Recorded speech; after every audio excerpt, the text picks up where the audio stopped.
There we go. Welcome into the Bite Me podcast, and it's going to be a lively one already. If the pre-show meeting meant anything, if the pre-show meeting was anything, it's going to be a very, very lively one. We got one dude that might get arrested on the air, literally Right. on the water. We got another dude that may or may not be a good bowler. We got another dude that is back from the dead, literally almost, in Captain Scott. And this is the Bite Me podcast. We got all kinds of good topics going on. And we'll get to some of those topics. And of course, don't forget to subscribe to the podcast wherever you get your podcast. Don't forget to join the Bite Me group page, and you can get in on all this fun. Got a good group already here live as we record, and we will post this around 6 o'clock, depending on how much editing I have to do right at 6 o'clock. But let's start with our guest. I'm here for the stories, but we do have a question that I said, that sounds like a question for one Mark Nichols. Mark Nichols, DOA Lures. Glad to have you. You got a beautiful sky behind you. You're literally on your boat. The police are bearing down on you. Just take us through your day so far first. Well, I didn't have any, I didn't launch until about noon because I had two kids and, a dad that, thinks tennis is more important than fishing. So, you can't do anything about that, though. You just can't fix them. So. But at any rate, I took them out, and we basically, I wanted to catch anything they pull as far as kids go. As far as general what's going on in our world over here, we are seeing a tremendous comeback with our trout. I was out 3 days ago, and again, we could have caught 50 fish. And yesterday I fished in what we call big mud, where I normally go fish for a lot of tarpon. I do believe that there's a world record trout in that place. It's 40 feet deep. It always has bait 12 months a year. And yesterday I saw a fish that was way over 30 inches. Ooh. And I will be back there tomorrow. I know exactly where I saw that fish. And I blew it out. I was looking at real tight, in the mangroves. But I ended up seeing that fish probably about 6 or 7 feet offshore. And it, dropped relatively quickly there. So that meant it's suddenly in 3 feet of water. But, I know that fish was, it looked like it was 34 plus inches anyway. Well, for clarity's sake, for those who are just joining us before we get Scott and Dean in on here, exactly where in Florida are you? I'm sure listeners are wanting to know what part of Florida. Sure. All tackle world record trout is caught from Fort Pierce. I'm 20 miles away. I'm 20 miles south. I'm on the southeast Florida. When I moved here, it was interesting. I moved here over 40 years ago, and I still love Texas. But, when I came here, I thought it was going to be just a bunch of sandy beaches. When I went to the beaches where we live here, there's giant boulders on the beach. And it's real rocky. It's like natural reef right up to the beach itself. And so it's kind of cool. There's a lot of structure and that sort of thing. You get tarpon that'll come cruising right down the trough at your feet. So it's wasn't what I expected when I moved here, but they got good diversity and we've got warmer weather. Therefore, the fish grow fast. Simple as that. All right, Scott, look at you wearing that DOA hat right on cue, man. I bet you that wasn't even planned. I bet you that wasn't even planned. We're thinking about it. All right, so I know Scott and Dean, we want to get in on them. If you guys have anything for Mark, pop on in. But the aha moment I had, Mark, was got a text about. Actually, it was on the group page about jig heads. And what size? There's so many different kinds. Obviously I mentioned the terrorized to them, but jig heads, with so many different styles, weights, forms. I mean, how do you muddle through that in terms of what kind of water you're fishing? It's like, when I developed, say, the jig head that goes with our Cal series of baits, honestly, when I designed it, we had a ton of grass like you would down in South Texas. If I got a ton of grass, I like that kind of skid type jig head that I can fish it through the grass without snagging much. If I got a jig head, where I've got the lead or where I've got the eye of the hook coming directly on top of the lead, then it's going to make that hook want to rotate, which can help my hookup percentage. But then all of a sudden I've got it where it's going to bury in grass and catch in front of the eye of the hook, the lead will. So, you're always doing a trade-off there, of what you're going to fish depending on what the bottom is. I can get away with fishing the terrorize on a sand bottom all day long, or on a mud bottom, but I can't get away with fishing in the grass. So, depending on what I'm doing with it, or, if I'm going to fish in the grass, yes, I can. If I'm fishing 6 feet of water where I can keep it above the bottom. Yeah. But generally, if I'm fishing your neighborhood, a lot of times I'm wanting to make that contact with the bottom. So that kind of skid style that we've got is very effective for that. Big, I shouldn't say controversy. It's not a controversy, but big discussion about the eyes on the jig head, and the terrorize is heavy on the eyes. It's heavy Right. on the eyes. What went into that, and what are your thoughts on the profile of the eyes on a jig head? All I look at, honestly, I look at it as contrast. I'm looking for contrast in a bait. It can be not just the color of the jig head, but ultimately, if I'm throwing my natural color, but it's got that red eye, I think it'll stand out enough where that fish can key on it. I do like red eyes. I tested like 5 different colors when I worked on the terrorize, and red eye definitely, without a doubt, outfish the others. I have fished. We make a gold eye, and I have fished it in a situation where I'm making it look as natural as I possibly can, and it can be real effective in that case. But for the most part, I'm throwing red. And again, that same theory that I was referring to as far as jig heads go, the line entry on the terrorize is directly above the center of that weight. Therefore, like when I'm tarpon fishing and that sort of thing, Scott, your hookup percentage is excellent because when you pull, that hook is automatically rotating upward into the roof of that fish's mouth, where it really has a clean hookup on that in that upper lip. And that kind of rotation, I mean, it's basically, it's an a very old school ball head type of theory.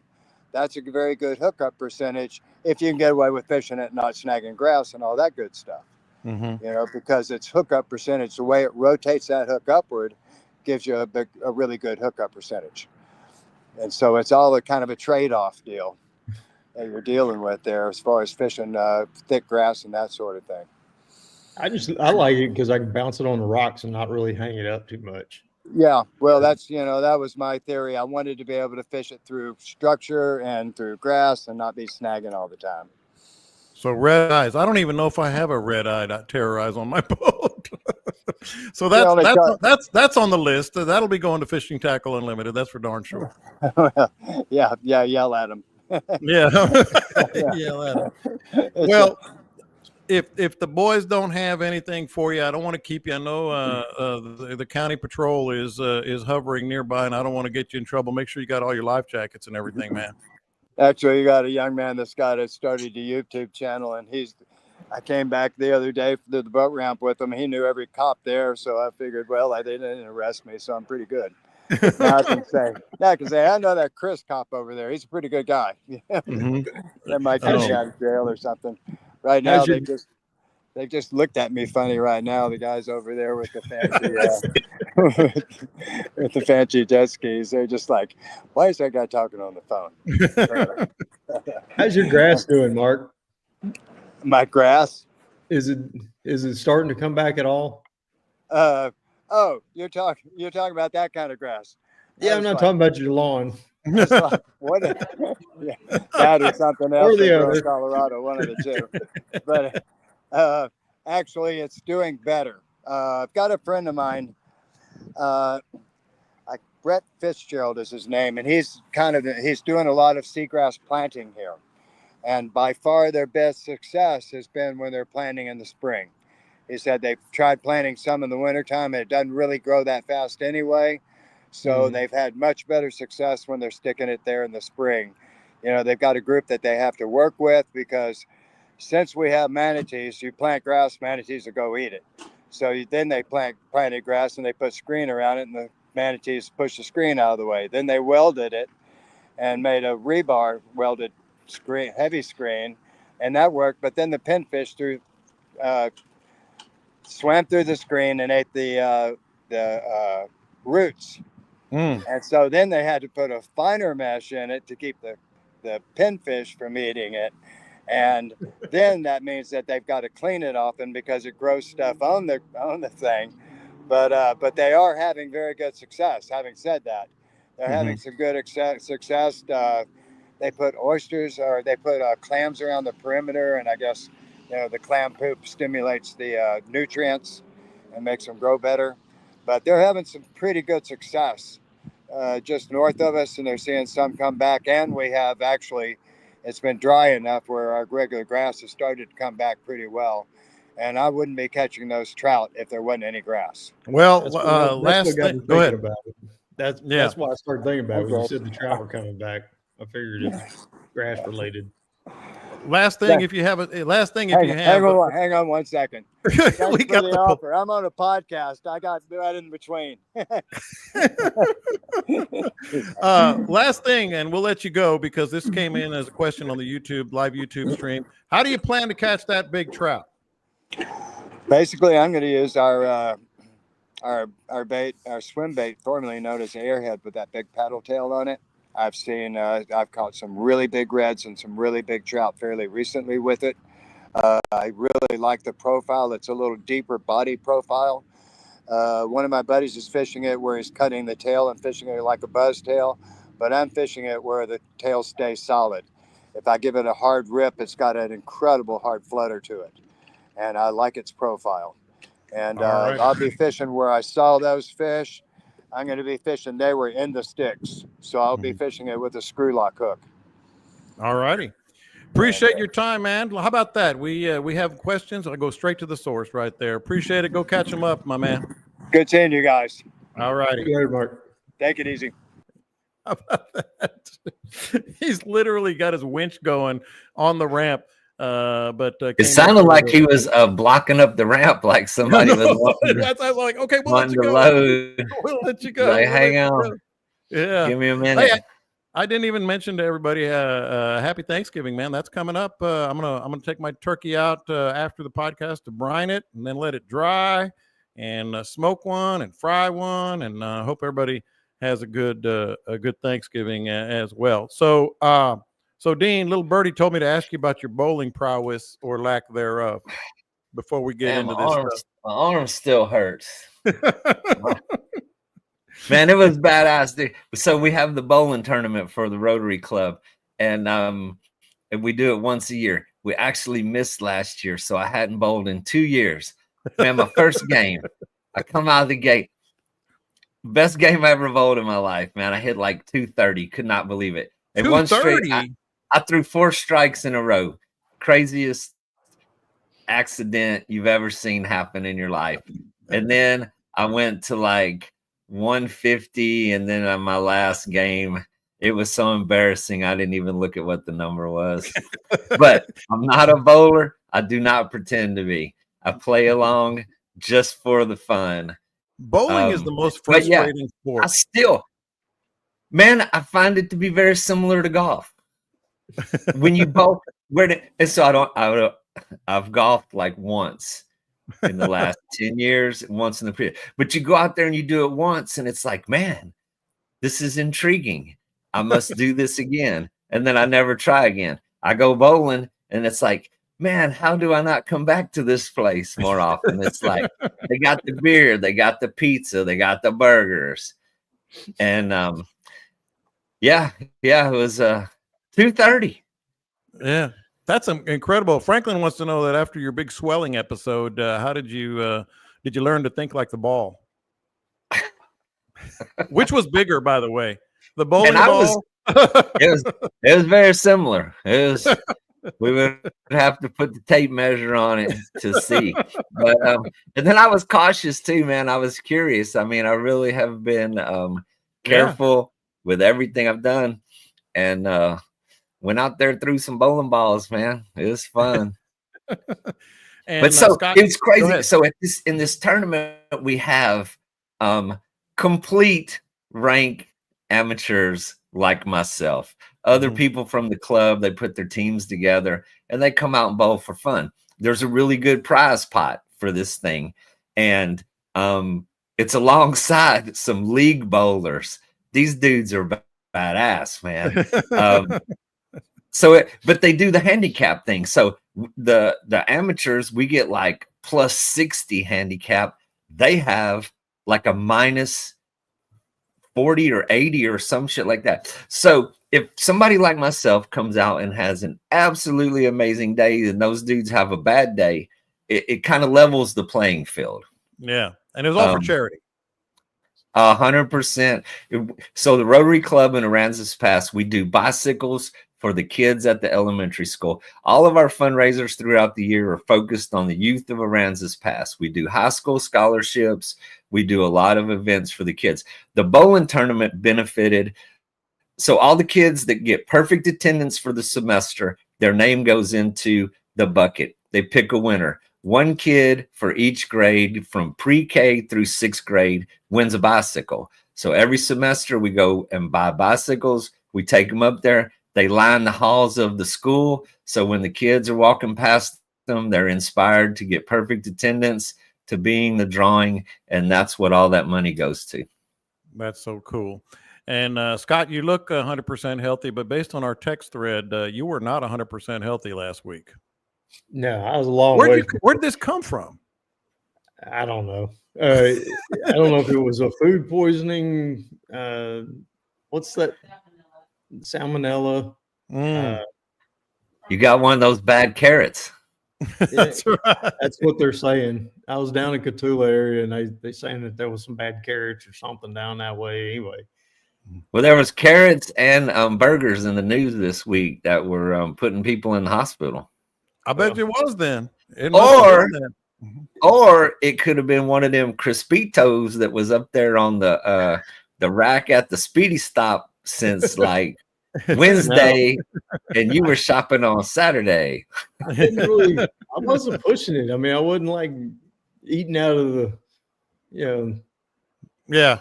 I wasn't eating out. We were at the ranch and running a hunt, and I was out there with old Captain Marcus Canellis and Teddy, and we were having a good time. Everything was running good till it wasn't. And then, and when Monday, it hits you, I drove home Monday, and I honestly, looking back on it, I really don't even remember driving home.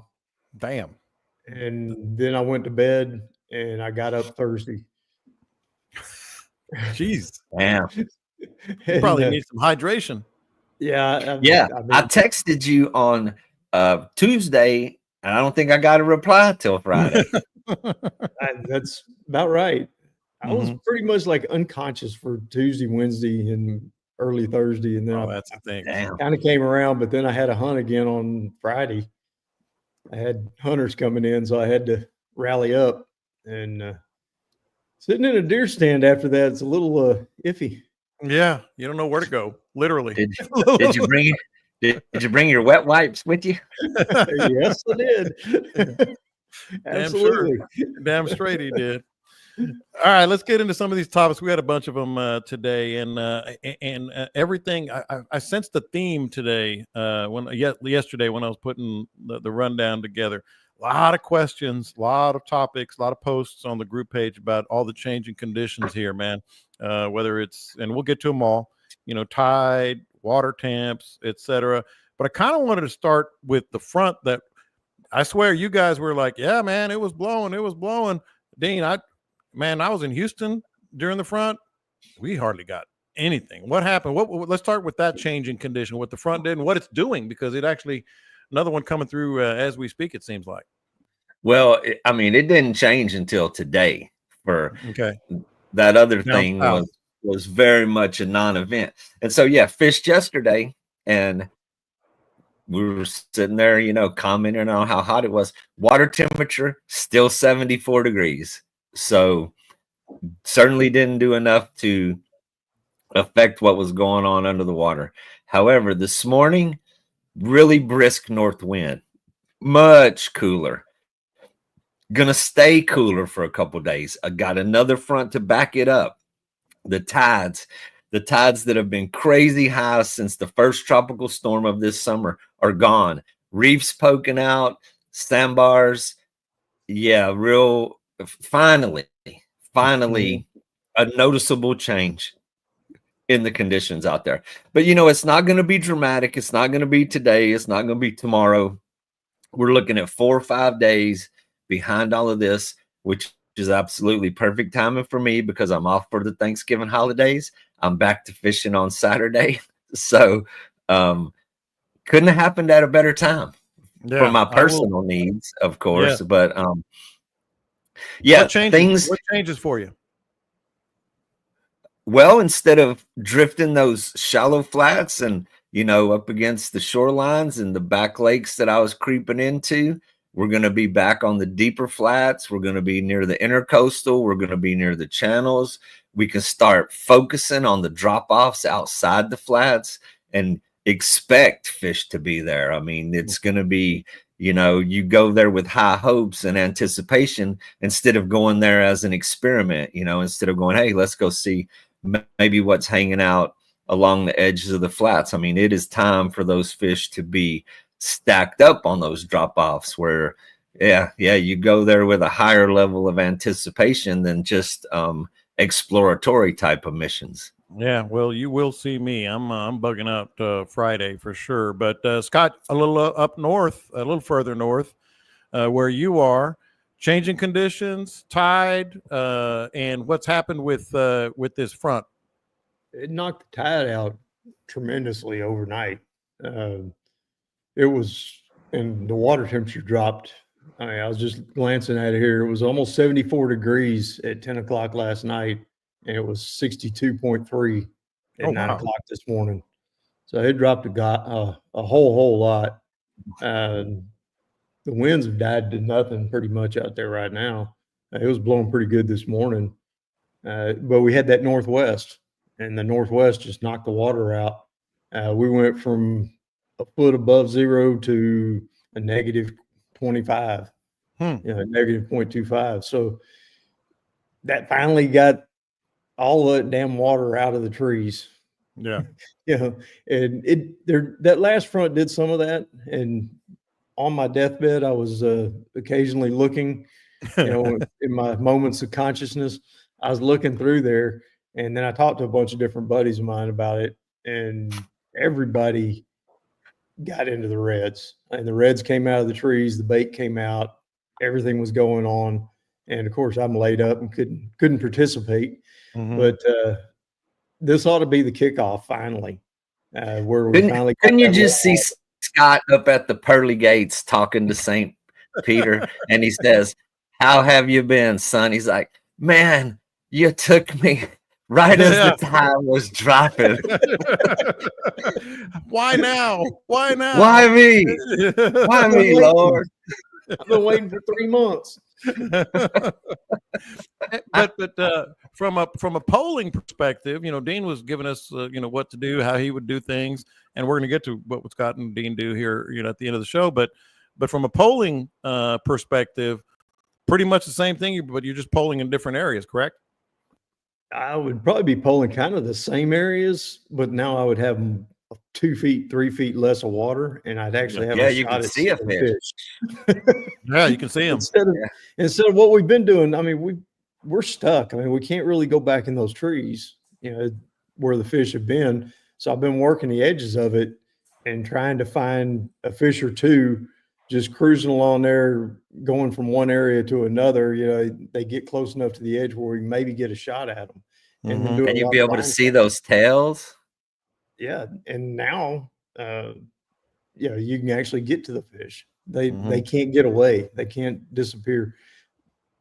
What you have to envision is, I told one of the guys when we were out the other day, he's a big deer hunter, and I said, okay, we're hunting a 500-acre high fence place that's got 50 deer on it. That's a low tide. Now we're hunting a 10,000-acre high fence place that has those same 50 deer on it. That's what it's like. That's a good analogy. That's a good way to put it. I want to. It's been a minute since I've seen some tailing.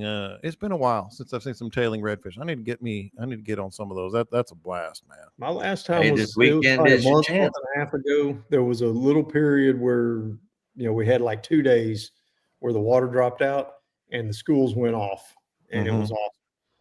Seeing 7, 8, 9, 10 schools in a day, no problem. All tailing, single tails in between the schools. Mhm. And then it went right back up and it stayed up. And, that's been the story all throughout the early fall. Yeah. And see, and I don't want to get too overly dramatic. It's exciting, but still, I mean, our tide has not got anywhere near the negative. It's still at like 1.0 today. Really? But so we have a bigger north wind coming tomorrow. Tomorrow's Wednesday. Yes. It's going to back it up. So yeah, I mean, Port Aransas, and it's like we've talked about that in the past, the north wind has a much greater effect from Port O'Connor north than Port O'Connor south. Yeah. I mean, it doesn't just blow it out immediately, but instead of 18 inches above normal, it's back to normal. Now so, you were talking to my wife Jan about this time of year and getting into December, Dean, and you were talking about we might be pumping a little close to big schools of red. You described it to a herd of buffalo. What are prospects for that? I mean, it's time. The first week of December, from the 1st of December right up to Christmas is the best chance to catch big schools of redfish roaming the flats of Redfish Bay. And it's what it looks like. It looks like a herd of buffaloes underwater. I mean, you catch those calm days, 3 or 4 or 5 days behind the front. You're running across the flat at daylight, staring out at the water, and you just see them. I mean, just the water is swimming. And it helps narrow down the search. But yes, and sometimes if the weather changes, gets cooler earlier, that starts a little sooner. We just haven't had the opportunity for that so far this year. And hopefully these fronts get consistent, and it does start to cool off. As much as I'm not a fan of the cold weather, I'm a fan of schooling redfish. So it's a give and take situation. But then speckled trout. So speckled, we talk about reds. Yay. Hoorah for the reds. Speckled trout have been way more consistent on the flats of Redfish Bay than redfish have been over the past week. I mean, lots of little fish, lots of decent fish mixed in, a lot of slots, few overs. So I mean, it's just my favorite time of the year. What triggers that, Scott? The herd of buffalo, or do we just not see them? Other times a year. I think a whole lot of it. I know on the upper coast, I would say a lot more big schools like that after we had a good low tide. And my theory was always that those fish were scattered out all over the place, and when that low tide hit, they fell off into deeper holes. And they all fell into the same deeper holes. And when the tide came back up a little bit, they all left together. If the tide stays up for 2 weeks again, we get a south wind, we don't get a front. I've noticed that those big, huge schools start breaking apart again. But as long as we get consistent fronts that blow the water out, force them into those deeper holes, the in-between times you have some really good schooling. Yeah, it's like the holidays. They just come together for the holidays, Dean. I mean, it's like one thing I've always wondered is like, are they there a lot and we just don't see them? But I've always noticed, 6 or 7 here, 5 there, 2 there. But then all of a sudden you see just a big school. Well, there's a lot of theories in fishing, and that is another one. It's the holidays. It is a theory. It's, hey, we got to get together, man. I don't like my cousin. If it builds your confidence, that is what is important. And then, do you have are you separate from Scott on why this happens? This phenomenon, I guess, is what we could call it. Yeah, I mean, of course, when the tide drops out, it's going to concentrate fish into deeper spots, and then it's going to pull bait off of the shallows. It's going to stir up the food chain. It's going to move things around. The days are getting shorter. Water temperatures dropping. I've always said the fish know that winter is coming. They know that, it's built into their DNA. It's time to eat. It's time to store up some fat for the winter. It's an opportunity before it gets too cold. And so it's just, Mother Nature is an amazing thing. They know what to do when the time comes. And things start to really change in their world. And they understand. So why they gather up in groups like that, or are there schools of reds that are in places that we can't see them? Are they in the channels? Are they in the deeper water? And then it's time for them to venture onto the flats, because that's where they want to eat is living. Do they come from all good theories. And yep, we got an empty square right here on the screen today. And I say next week we invite a redfish to the show. And we get some definite answers. Until then, it's just going to be us trying to figure it out. And it's part of the fun, man. You mentioned the empty square. Caleb, I forgot to mention this at the top, is still in South Dakota. Man, looks like he's having a hell of a good time up there. But Caleb made a post. Good transition there, Dean. You're good at this. Caleb had a post on our group page, which, again, I would highly recommend, especially newcomers, joining that, because that's where you can get these questions asked and posts, etc. So he was hunting, and I'm going to start with you, Scott. And he had his dad's, his dear departed dad's shotgun, old shotgun. And I forget what kind it was. Maybe you'll remember. And it just meant more for him to be, shooting that gun. And I don't know if I was just being nostalgic myself, but it got me thinking, like, I have a few inanimate objects in my mind that are just more important. They mean more to me, than anything, whether it's an old reel, this old rod. I don't know if you can see it, that of my dad's that I keep here in the studio at my house. But the one I was thinking of is not just the rod, not just one of my dad's old reels, not just my first Corrado. Those are all things that I've kept. But believe it or not, it's Bob Hall Pier. And by the way, Dean, maybe you can talk to this when we get to you. But I learned so much at Bob Hall Pier. How to throw lures, starting with the old double drop, and then some mirror lures and some others to, spec rig. That's the one I was talking about. All of a sudden, like Bob Hall Pier, we didn't have a lot of money, and I didn't have a boat by any stretch as a kid. And man, when they rebuild and they're starting it, Bob Hall Pier, if you don't think I'm gonna be out there a couple times, you got another thing coming.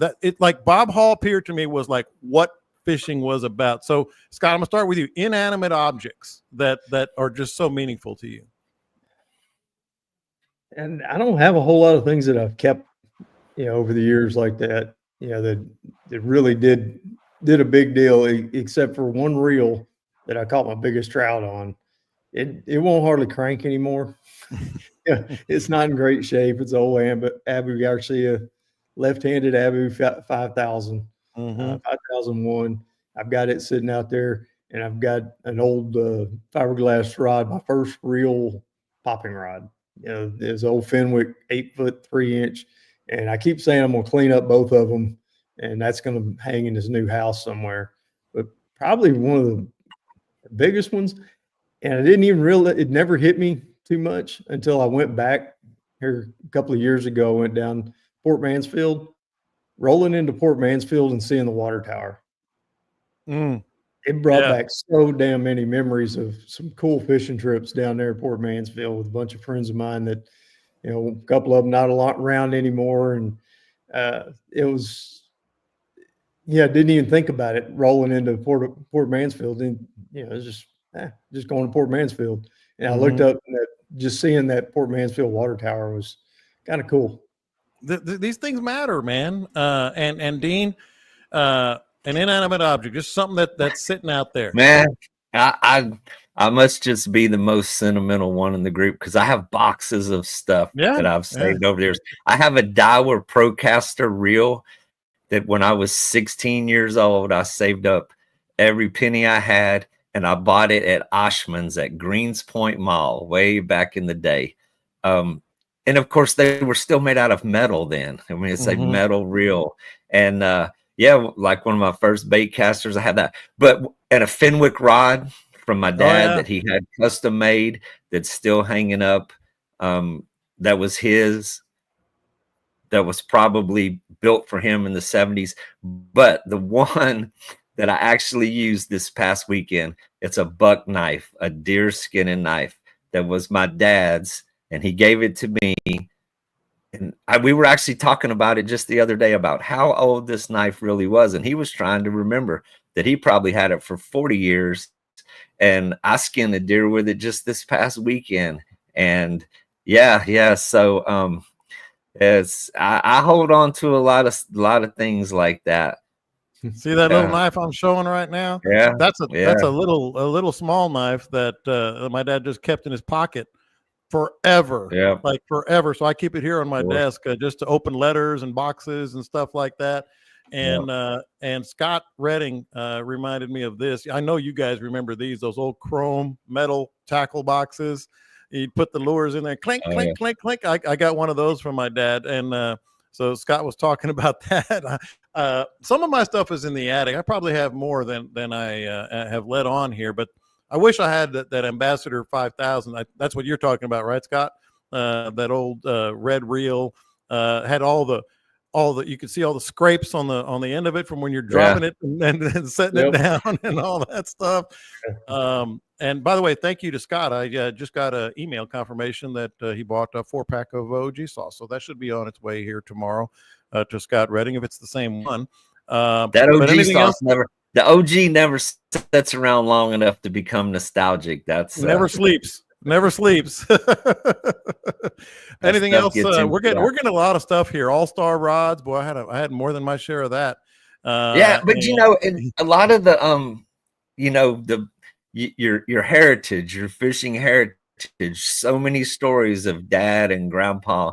And if you can actually have a piece of that history, those memories that are left over, I mean, you look at it sitting in the corner and it just brings all those back. I have a box of old reels of the Abu Garcias from the 4500s, the 5000s, that from all back in the day. This rod right here is my dad's that he made out of bamboo. He made this rod. He tied it all up. And I want you to look at this because it was a surf casting rod. That's a bicycle handle that he glued on there so he could get a good grip and sling it. So this one is not going anywhere. Probably go to my grave with me. But they didn't have no carbon fiber handles back in the day. Put a bicycle handle from an old bicycle. They didn't have no neoprene back in the day, man. No, that's awesome. That's amazing piece of family. He made it out of. He cut the bamboo, made the rod, shellacked it, tied it, literally tied it, and glued the string. Oh, or yeah. Whatever. I have so when I had my shop, whenever I had people walking through my shop every day when I was over downtown Aransas Pass, I had a collection of antique rods that hung on the wall. Not a lot of personal memories on those. They were just collections over the years. And I had people that would walk in and they would see those rods and they would come back the next time they visited me and they would bring a rod. There was like, I've had this forever. They're like, man, it's been sitting in the closet. It should be seen. And so I've ended up with a nice collection of bamboo rods of all kinds of homemade stuff where they tied the eyes on with string, glued it on. And that's what he did. Yep. Yeah, it should be in a museum. I should start me a fishing museum. Yeah, you could. Hey, catch us up. I put a picture of Scott in there in the fishing museum. Nostalgic. Scott is nostalgia. Hey, before we move on, what's the latest on Bob Hall Pier? I didn't even know, and that's on me. I saw it on the news the other day, man. They're fixing to spend $500 billion and rebuild it. 500 million. I think it was billion. No, there was. So it's been on the news in Corpus Christi. I don't remember what the exact number is, but it's large. It is large. Better not be. They're building a bridge to the Yucatan. No, it's finally approved over there, and they got the money, and they're fixing to start working on it. And I mean, they got big plans, man, for a restaurant and huge improvements on the pier, parking, the whole thing for it. Yeah. No, So, that's gonna. so your memories are about to be corrupted and commercialized. And That's all right. I can still fish off there. I'll take that old rod. I'll take my Ambassador 5,000 out of the attic, and I'll go down over there. Yeah. I'll go down over there for sure. And when it's done, it'll probably be over budget and 5 years later getting done. But it's just don't get supposedly it's all been approved, and they're going to start building it soon. Yeah. All right. Well, good deal. So this is a question from one of our listeners, and Scott, you both are going to be in on this, but I'll start with you. It's a good question. Like you always hear, well, this boat runs in, 8 inches of water, gets up in 10 inches of whatever it is, and my Freedom Warrior, obviously, I love it. I refuse to sell it, although I guess eventually I'll have to, because I'm used to it. I've tested it in shallow water. I know where it can get up, and where it can run. But here's the question, Scott. I'm really loving the podcast. I wanted to ask this question. I have a Carolina Skiff LS25. The draft is 7 inches. I wanted to know how shallow would you all feel comfortable with fishing? 7 inches is with no gear, people in the boat, etc., and the motor is lower than the boat. I get really nervous going shallow. I've been listening to the podcast, and I haven't heard that topic discussed. I don't know how much we've ever mentioned, like learning, like when you see 7 inches, and you hear people saying it gets up in 10 inches. That doesn't necessarily mean it. You have to go through the paces. But Scott, what would you recommend on that? Well, it's really hard to look over the side of the boat and go, I'm in 8 inches. I'm good. Yeah. The bottom varies by a few inches a lot. Over a big flat. I mean, go out there right now when one of them's dry with this low tide, and you'll see puddles, and there's deeper spots and shallower spots. And that's all a personal deal, because everybody has a different level of comfort. I mean, Caleb don't give a damn. I mean, he'll go wherever and just deal with getting stuck. A lot of it has to do with how heavy your boat is. I'm kind of along there with Caleb. If I'm in my Poland skiff, I know I can jump out of that Poland skiff. It's going to float up another inch or two, and I can push it off of whatever I got it on. A big boat, not so much. I mean, I have stuck some big boats in some really shallow water, and it sucks. And that was before Sea Tow and Towboat US and all that stuff. And you just you either got a buddy to help you out, or you just worked your way through it. Yeah. That LS25, that's a pretty big boat, fairly heavy. They're saying 7-inch draft. I would say that is unloaded and very lightly done with the minimum motor on it. It ain't floating in 7 inches rigged. There ain't no way, no how. May I interject, Scott? May I take a brief moment to see if everyone agrees that there's not always truth in advertising? I think we can agree on that. We can agree on that. Because there's some crazy claims out there. Propeller makes a big difference on your boat, whether you're going to do that. The bottom, Scott mentioned, mud is going to give you a few more inches of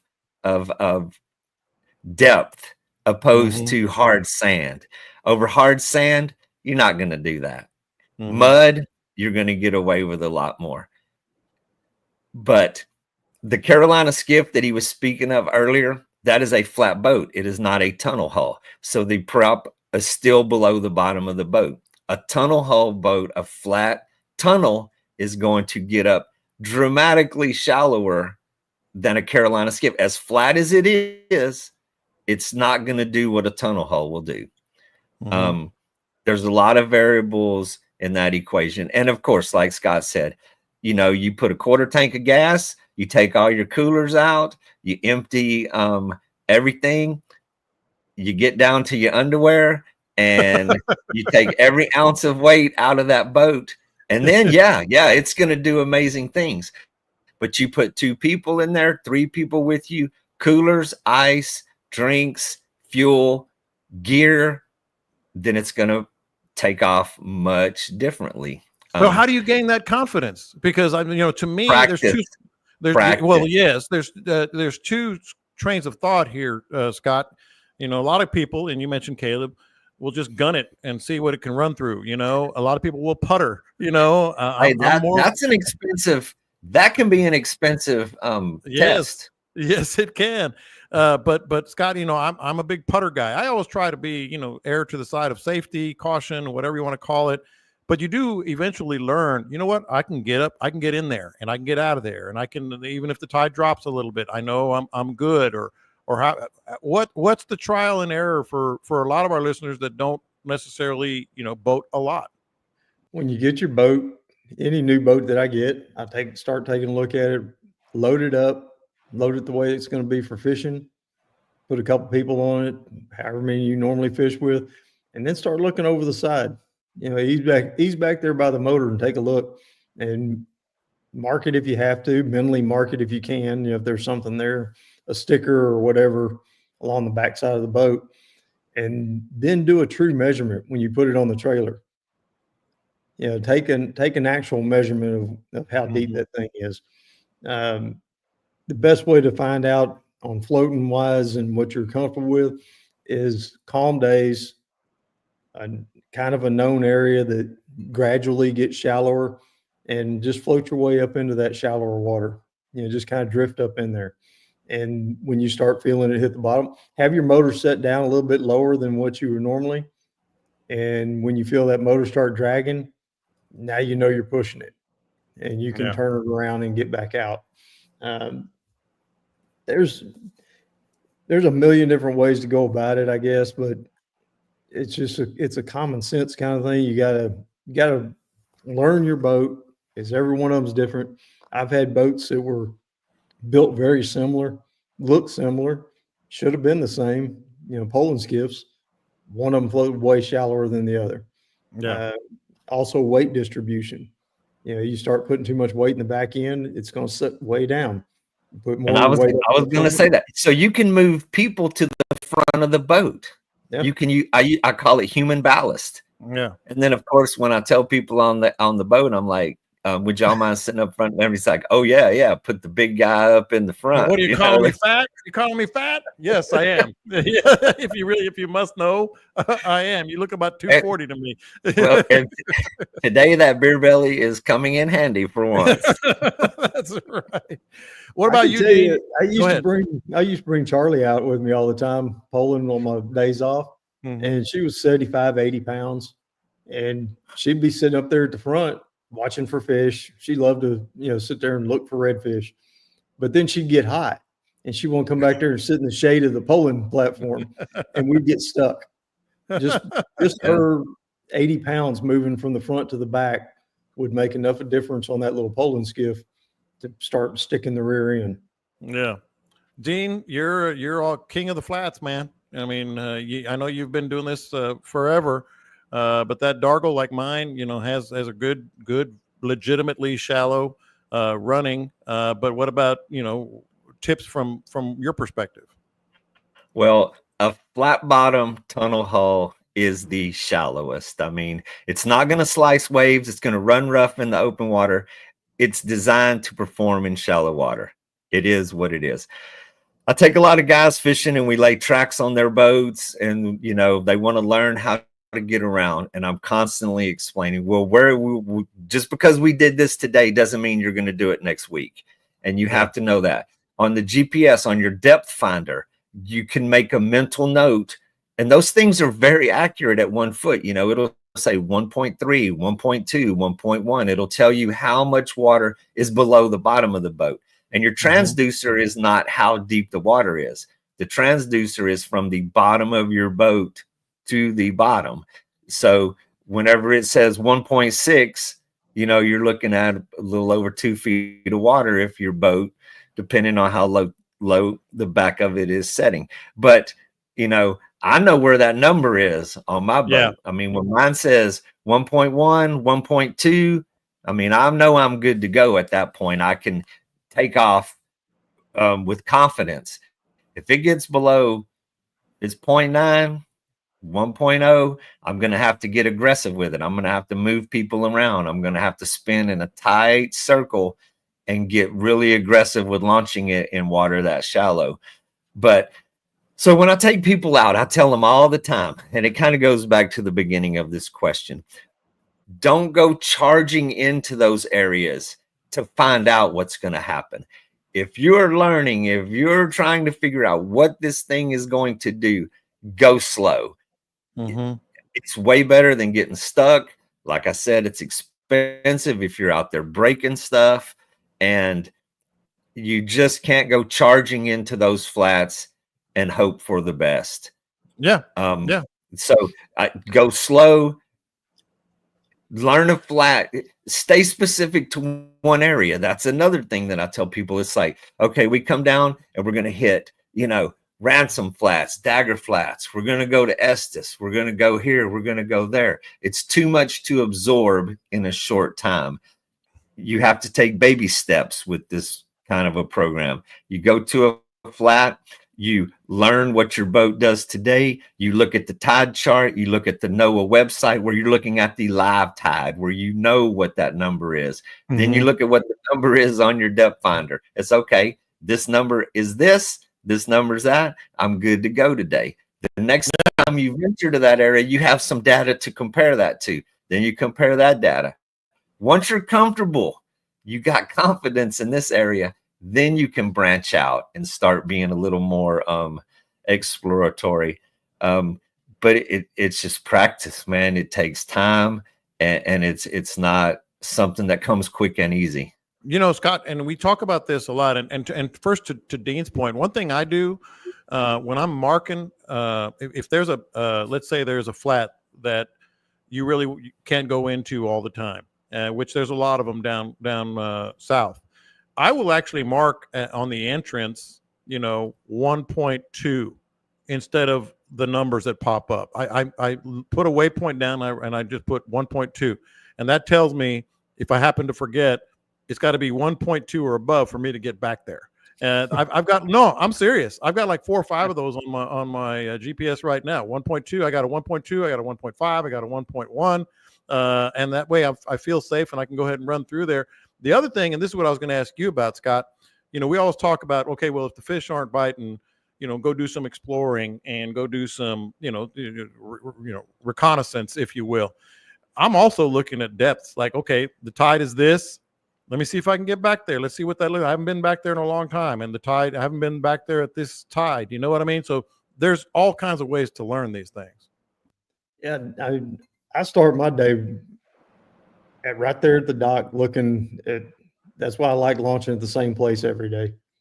Is I know what board it's the water level is at this board. I know that flat, and that flat are going to be just about right. Mm-hmm. Here lately, it's been over the dock, and I've just thrown my hands up. But generally speaking, I can look at the tides online. I can look at all that, but nothing beats rolling up there and taking a good hard look. Then I've got about 15 or 20 different places as I'm running out that I also look at. I've got different flats that I'm looking at. I'm watching the birds out on that flat, and man, I can see that bird's ankle on the flat today. It's a little low, and so you just start looking at things like that over time, and that's just long time experience. I've said that before too. I was like, when you can see the bird's knees, you're in trouble. Another one. So another one. So, and it kind of depends when you're running around the crystal clear flats down here in South Texas. I mean, early in the morning, you can't see the bottom, cloudy days, overcast skies. You can't see what's down there. If you go out in the middle of the day, that is also a safety factor built in. However, when I was spent my years in Matagorda in the dirty water, you have no clue on exploratory missions when you're running around. That is where I really learned to go slow. And of course, back in the day and back in the 80s, we were running around Matagorda. There was nobody to tow you out. There was nobody to call. We didn't have phones if you wanted to call somebody.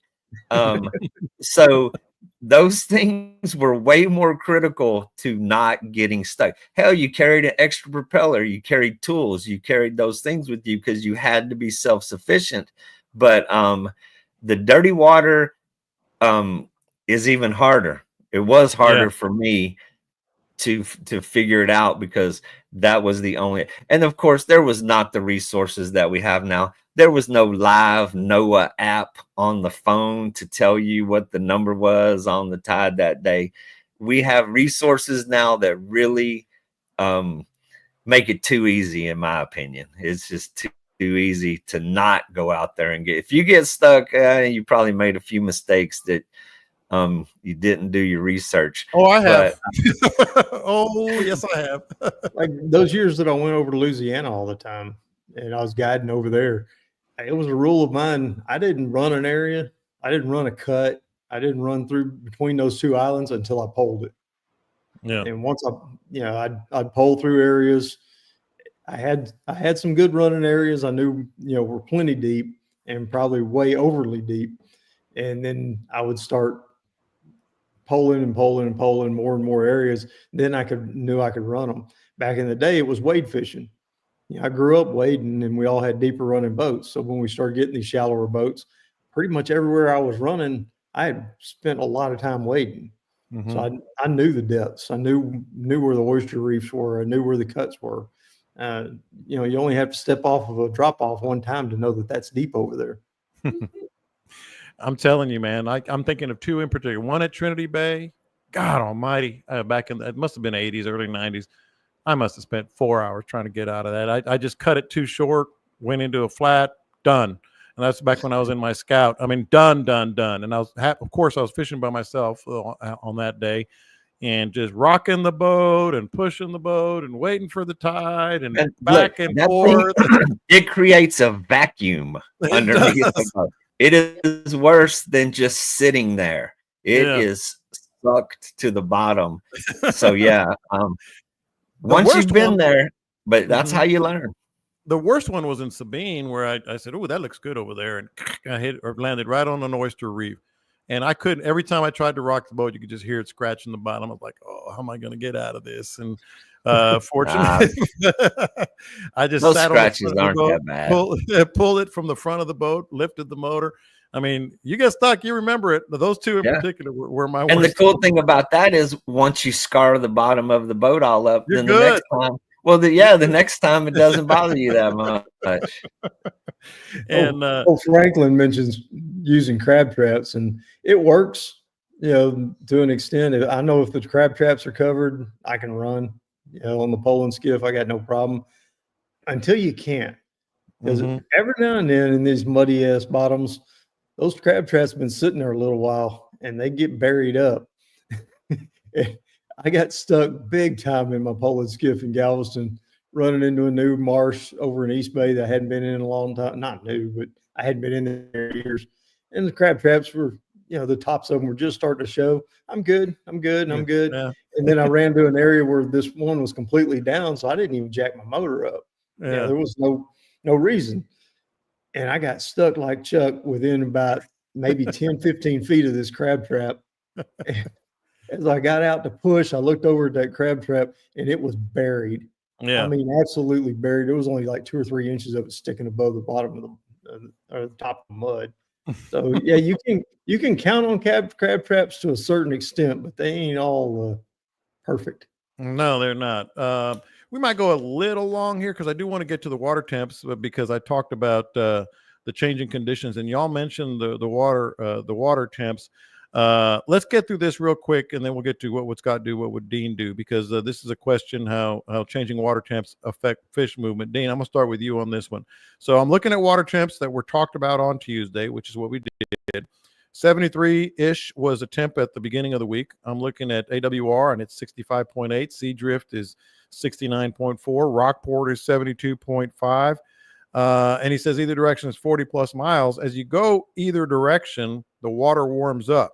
Do you think fish move with the water temp, with the water on a temp change, from one area to the No, other ones that no, drastic, Gene? no. They live where they live. I mean, they're not gonna migrate south for the winter. The fish in Aransas Pass aren't going to Port Mansfield, and I mean, if that was the case, there would be no fish in Galveston in January. It'd be Yeah. gone. Yeah. I mean, that's so they adjust. I mean, they live where they live. I mean, they live there 12 months out of the year. They live their whole life there. I mean, speckled trout. I mean, I don't want to start an argument and debate. I'm sure there's somebody that will tell me there's the old surf runner theory, you know, that they go from the surf. That there's tagging studies that have proved that speckled trout live in the surf and they stay there. There's studies that prove that trout get tagged in the bays, they stay in the bays their whole life. But no, they adjust. There's a time period whenever fish are cold-blooded creatures. They are just like a snake or a frog. They get cold, they become kind of dormant, they adjust to the temperature, and then they start feeding again. So that's the biggest deal with the changing temperatures.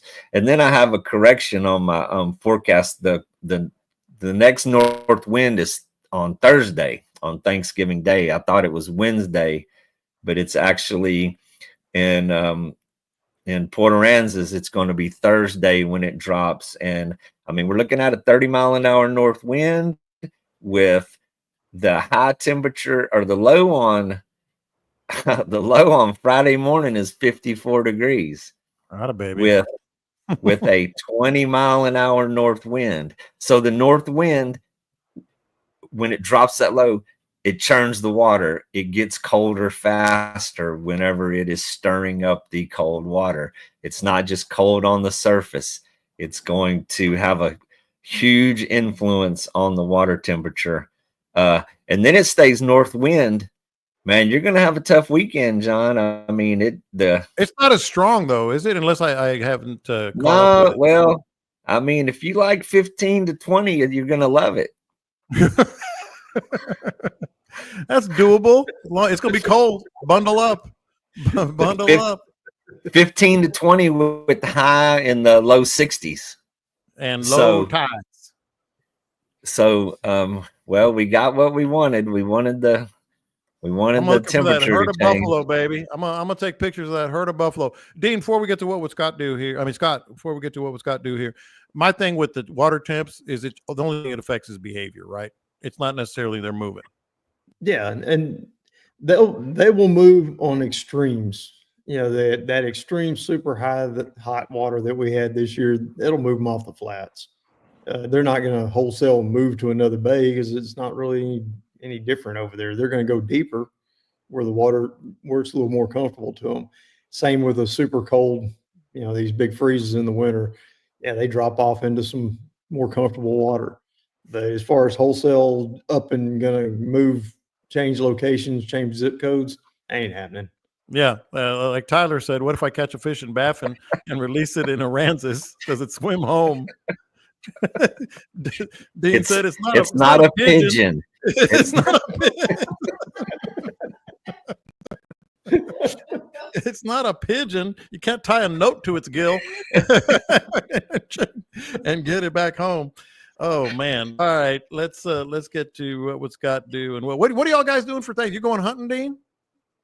Oh no, I'm at mom and dad's house. No, I'm here doing the family thing, and then after that, I'm going to be out there with you, enjoying the brisk weather in Redfish Bay, and then hunting after that. So yeah, I'm trying to work in all of my activities. What I've been doing is wearing out the tires on this truck out here, man. All it does is roll from place to place.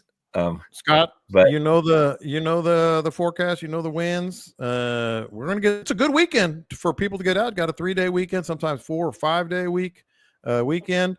What help our listeners out, man, with this crazy weather. Yeah, man. The front hits here Thursday evening, same as what Dean was talking about. 20 gusting to 28. That's not good. Yeah, that's not going to let your turkey sit real well if you go out on your boat. No, You know, no, it's not. you're rocking a little. And Friday looks okay. I mean, it's going to still be north, going to be cold, a little overcast. Bundle up if you're going to slide out there. Water temperatures are probably going to drop a good bit. That might turn them off for a few days. You know, just that little shock of quite a, you know, it may drop 10 degrees on the water temperature. Just watch that on your NOAA. And if it's dropping double digits on the water temperature, that'll typically put them off the bite for just a little bit. During it, they'll eat, but immediately following it, it seems like they slow down a little bit. Then Saturday looks good.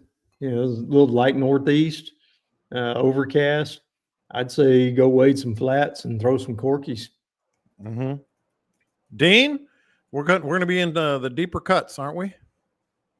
First of all, I would like to say that you Aggie fans are dreamers. I give you credit for holding on to a dream. I'm answering him right now. I don't have a lot of confidence, but you know what? You're saying there's a chance. You're saying there's a chance. They still got to play the game. They don't. Damn right. They don't give them rivalry games like that. You throw the records out. They don't give them the trophy until the game is over. Yeah. What was the question? We're gonna be in those deeper cuts. What tides out? Okay. Now there's a problem with that because when squirrel, when the wind is blowing that hard, that deeper water is harder to fish. Yes, it's going to be rough. I mean, you got to be careful about the drop off that you choose because, you know, it's easier to wade those areas if you want to step out of the boat and get all geared up. But anchoring, staying in position on some of those windy drop offs are going to be very difficult. So I mean, well, and when it's 25 to 30, everything is difficult. I mean, nothing comes easy out there. So I mean that's not an obvious option in those conditions. So we'll figure it out. What was that you showed me, Scott? An Aggie graduation, A&M graduation. What a baby. We got a couple twin girls that have grown up around my girls. Oh, nice. Camille's really good friends. It's their daughters, and they're graduating together. And so they had sent us their invitations. So Camille brought one over as you were talking Aggies. Yeah, I saw that. Okay, so you guys have a great Thanksgiving. You don't know how much we appreciate the listeners more than anything. You know, thousands and thousands of listeners. You guys have stayed true blue, and we really appreciate it. We love hanging out with you. That's why we do the feeding frenzy every year, and otherwise, you know, wherever we run into you, whether it's the boat ramp or on the boat, I've had people yelling at me as I'm driving by and all that stuff. It is much appreciated. That's part of Thanksgiving, not just family, but the friends that we have here. Scott, you're going to be at the ranch for Thanksgiving. You do a little hunting. Yeah, the kids are coming down, grandkids and both girls coming down. And given Aaron's propensity for pulling triggers, I'm figuring I'm probably going to be cleaning deer. Yeah. She shot one the other day on her way out of town. Oh, yeah. Yeah. I mean, like in 10 minutes. She had a meeting at like noon. Mm-hmm. And she said, you know, if I get up early and I get out there and if I shoot it before 7:30, then we can get back and I can do this and I can do that. And I can make my meeting back in Houston. Jeez. And she did it. She shot an 11-pointer. And of course, I was still cleaning. She left it with you. Yeah, she left it with you. There, Dad. All the way back in Houston at her little meeting, and I'm out there cleaning a deer. But yeah, it's what dads do. Yep, it sure is. And you guys know the drill. You give me a little venison, you get venison tamales with all the other tamales that we make. So, Dean, that is a very sincere request right there. You guys got anything going on before we get out of here that you want to share? I got nothing going on. I got nothing, but let's go defrost that turkey. Let's go defrost that turkey. I'm gonna put mine in brine right after we do the show. So you guys have a great Thanksgiving. Sincerely, we appreciate you so much. Get out there, be safe. Could be pretty good. You never know. I think it is. I got the trout dialed in, man. I can feel it in my bones. You guys have a great week, great weekend. We'll talk to you next time. Catch them up. We will talk to you next time. We